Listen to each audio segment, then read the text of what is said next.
Okay, we're gonna keep going now. Hopefully everyone had a go, and it was really cool to see the sheer variety of solutions. I think most of us had a switch, but then some people had a switch as like a number, like if it's equal to one, it's on. If it's not, it's false. You can do true or false. You can actually make it a string. So also some people do is equal to y, which is really cool. So let's have a look at one possible solution. So looking at this, it's just like a couple of extra lines of code, which is really cool. Now, the first difference is I've had a variable called is on is true. So I've decided to use a Boolean. Doesn't matter. You can do 0 or 1. I found a Boolean's a bit safer just because it can only be true or false. You can't have different numbers. And also like Y is a bit easy to break. If someone has a capital Y, then you're kind of screwed. So I've had a variable called is on is true. And while is on, this is another while loop. So essentially all my logic is here, literally not changed at all. And I've just put all that inside a while is on block. So while the game is on, we're always going to enter this because we initialized it as true. So whilst the game is on, essentially all our logic has been inside. So this is verbatim, everything the same. So can you see how what this is? It's just a fundamental logic, right? I haven't even touched this at all. So all I've done is that I've added a new pass, which after the user guesses the right answer. So the only reason they would need to be asked to play again is if they do arrive at the right answer. So we print congratulations, and then we can have a play again is play again. So what I've done is that I had another variable called play again. Note how this is different from is on, which just stores the user input. So I've set press enter to play again, any other input to quit, rather than like yes or no, because this is the least breakable, right? Like anything else. So I don't have to check for really yes or lowercase variations. I can just simply enter, which is nothing as input to play again, or just any other key will be a quit.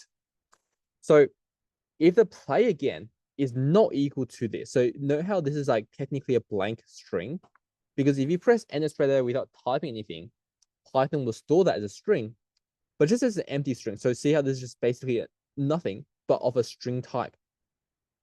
So play again is not equal to that. What that means is that the user has typed the key. So they can put like yes, no, anything, doesn't matter.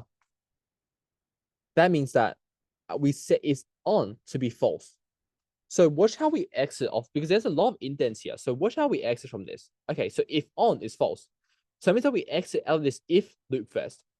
And then we also exit out of this block, the if else block, because we finished the end of the else, right? So we exit out to here. And what about this line? Do we exit out of while guess is not equal to number to guess? Yeah, we do, because we haven't updated our number to guess. We haven't updated our guess. So we only arrive there because we have guess equal to not the number to guess, right? So we exit out this while loop as well. And then we go to this while loop just because we've, this is the block of the is on while loop. And because we've gone to the end of that, we go back to here to check whether we exit out this. So do we exit out this loop now?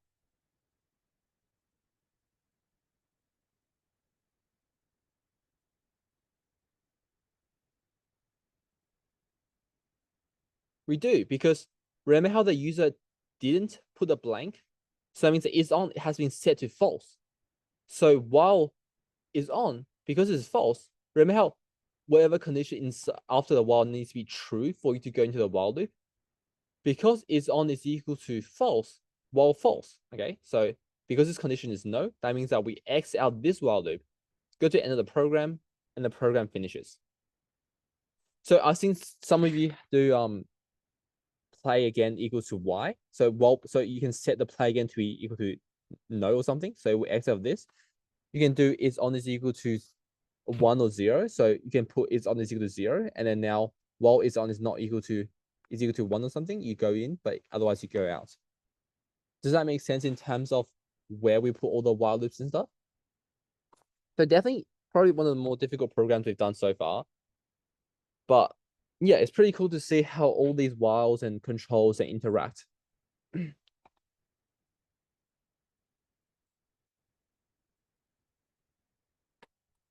So let's have another program to have a go. This is a program that helps the blood bank keep track of donations and withdrawals. Basically, we can continually log changes, a positive number for donation, negative number for withdrawals. When the user enters a 0, the program stops. So this is like nothing. But if you enter a positive number, it will have a variable that, for example, stores how much blood is in there right now. So that's all you need to do.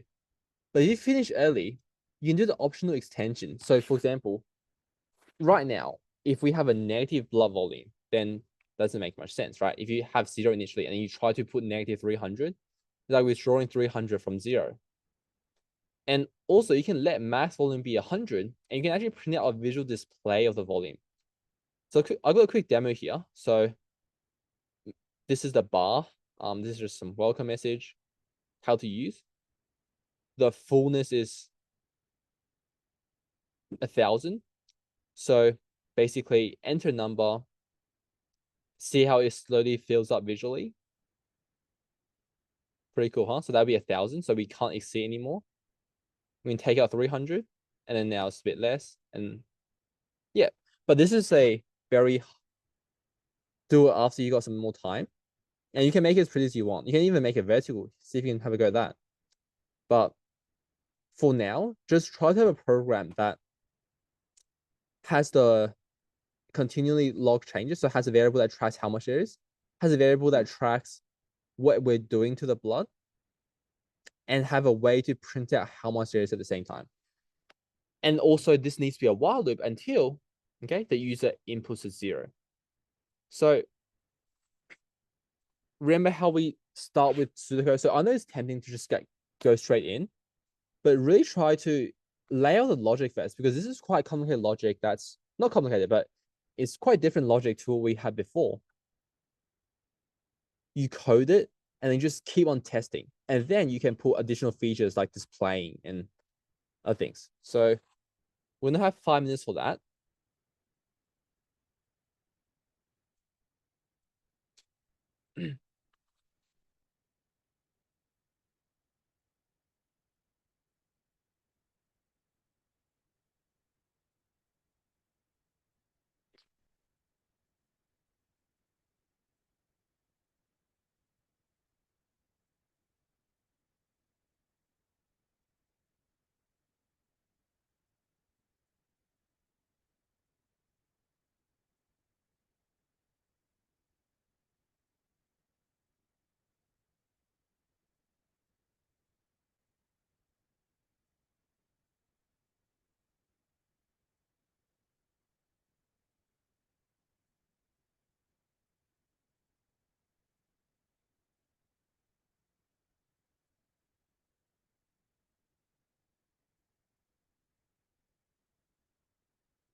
demo if you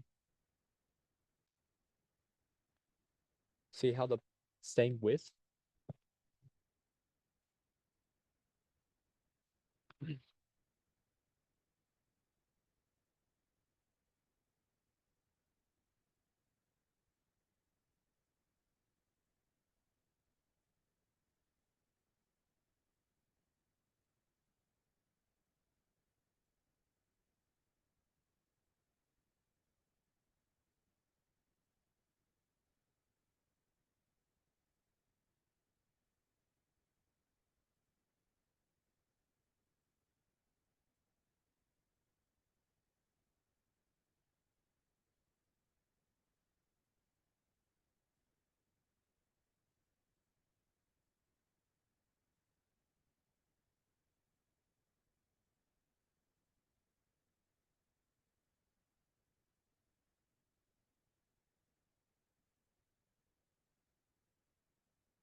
Okay, we might keep going now.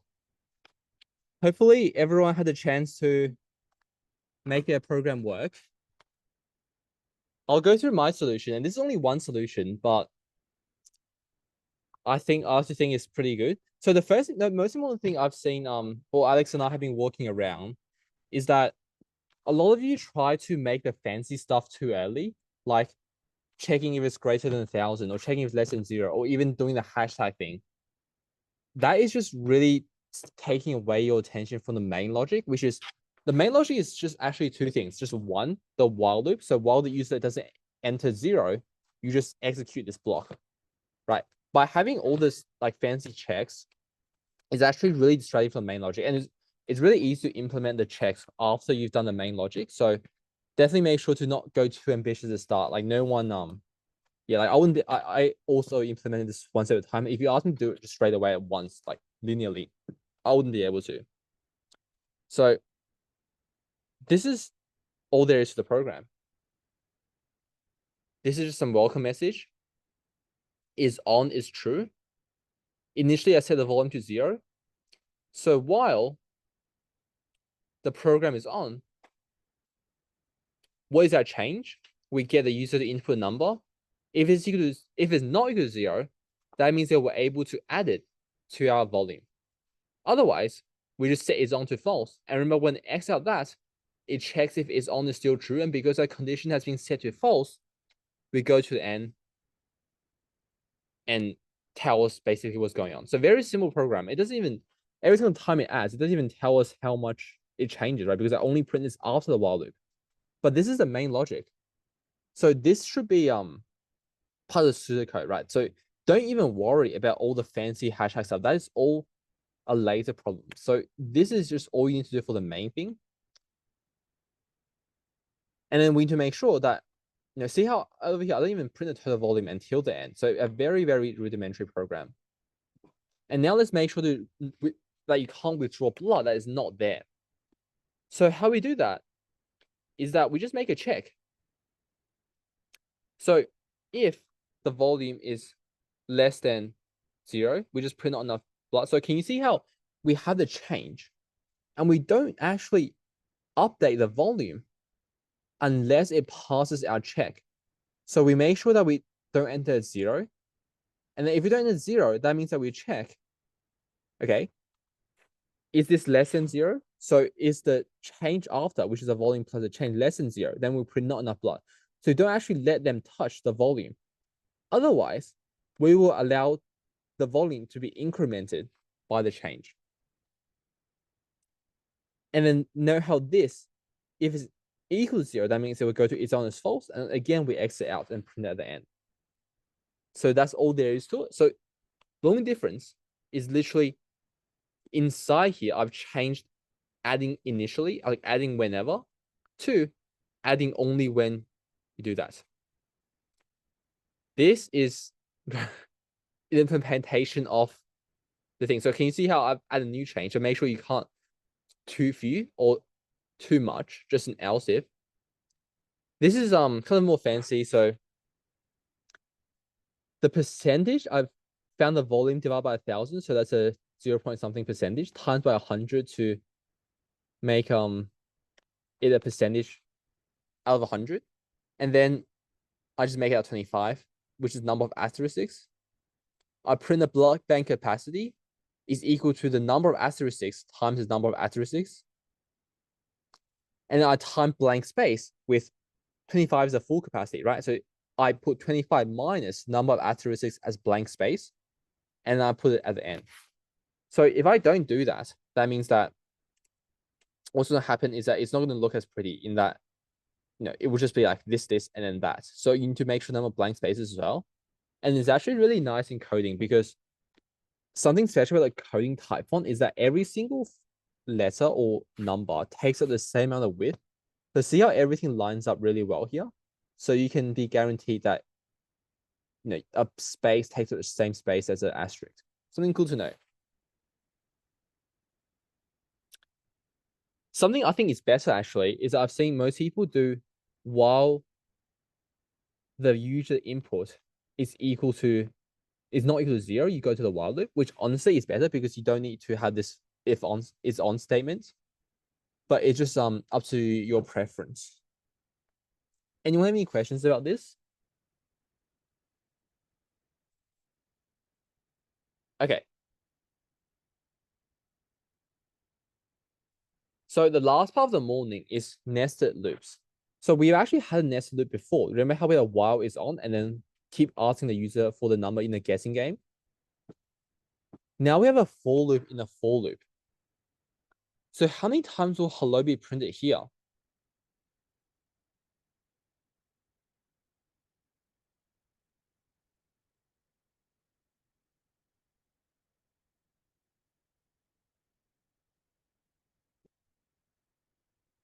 Yeah, it's 12 because the first for loop does this entire thing 3 times. And then this for loop does everything 4 times. So every time this executes, so if we just look at this inside code, right? They will print hello 4 times. Like if you just ignore this outside for loop, just only looking at these 2 lines, you know at this point pretty easily that this will just execute 4 times, right? And then the 4 times execution block is getting executed 3 times in total. So 3 times 12 will print hello 2 times. Does that make sense?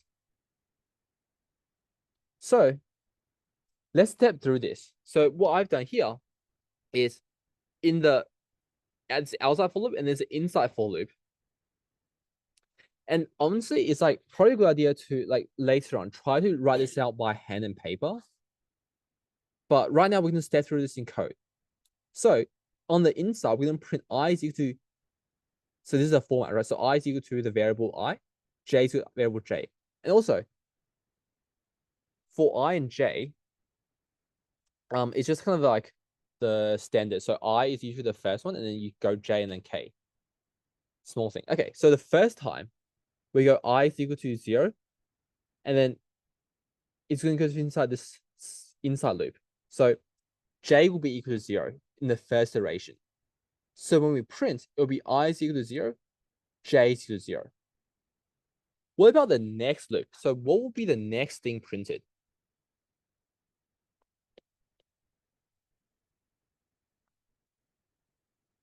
Yeah, good. I is equal to 0 and J is equal to 1.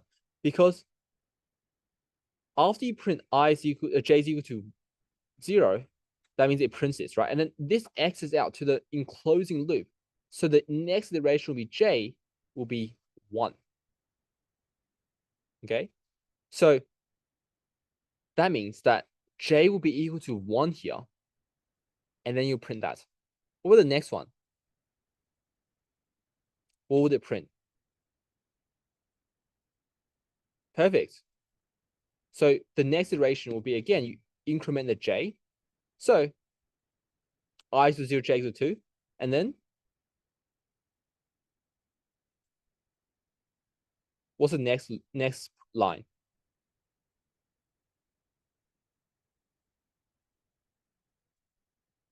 Yeah, perfect. So it goes, remember how J goes from 0 the first loop, 1, 2, 3. So this is the last part of the J loop, right? So the J's run through this loop 4 times now. So it'll be J is equal to 3.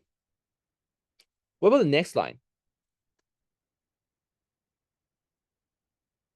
Yeah, really good. So after this is printed, that means that the J loop has finished. So this entire block is ending. So that means that we're allowed to step back into the second iteration of the first for loop. So in this case, I will be equal to 1 because we finished the J loop. So that means that I is equal to 1. And what is J equal to?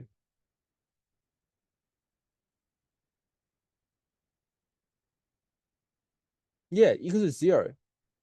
Because now we're in the second iteration, right? This J loop has reset. So I is equal to 1 now. And then we're stepping into this again. And it's like, we've never seen it before, right? The function doesn't know we've run this before.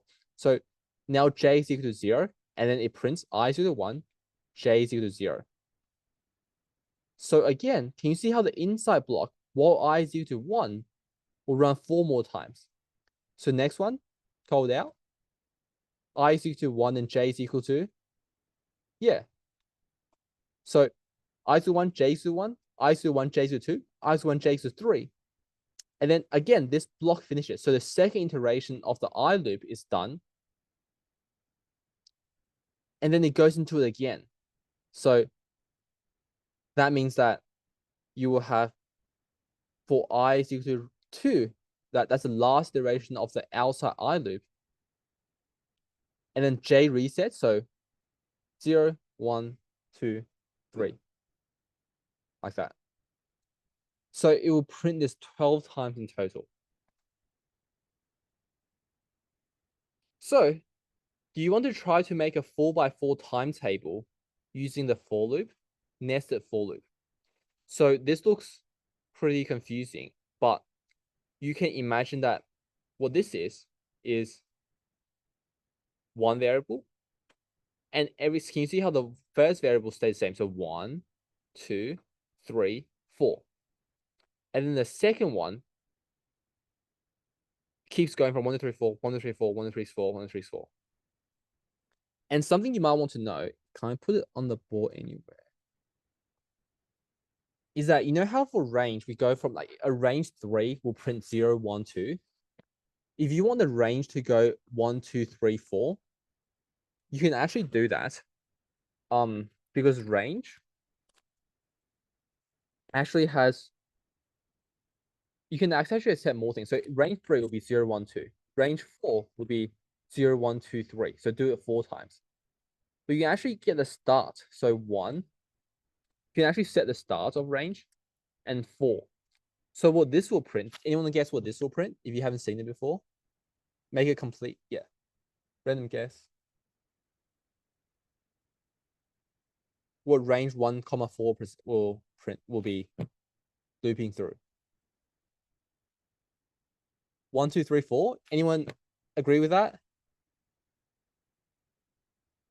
Yeah, because you know how for range, we actually never print the end. So like if it's range 4, we start from 0, right? It goes from 0, 1, 2, 3. So we never print the end of the range. So 1, 4 will actually print 1, 2, and 3. So if you want to go from 1 to 3, 4, you actually need to do like this, or just 5. Because range is not inclusive of the end. So this is kind of like a small thing. Again, this is the part of the programming that's really easy to learn, right? You can just ask ChatGPT or something, or even go to any website what Python range does. But try to focus on the main logic of how nested for loop and the F string is able to give you all this. So let me put this here.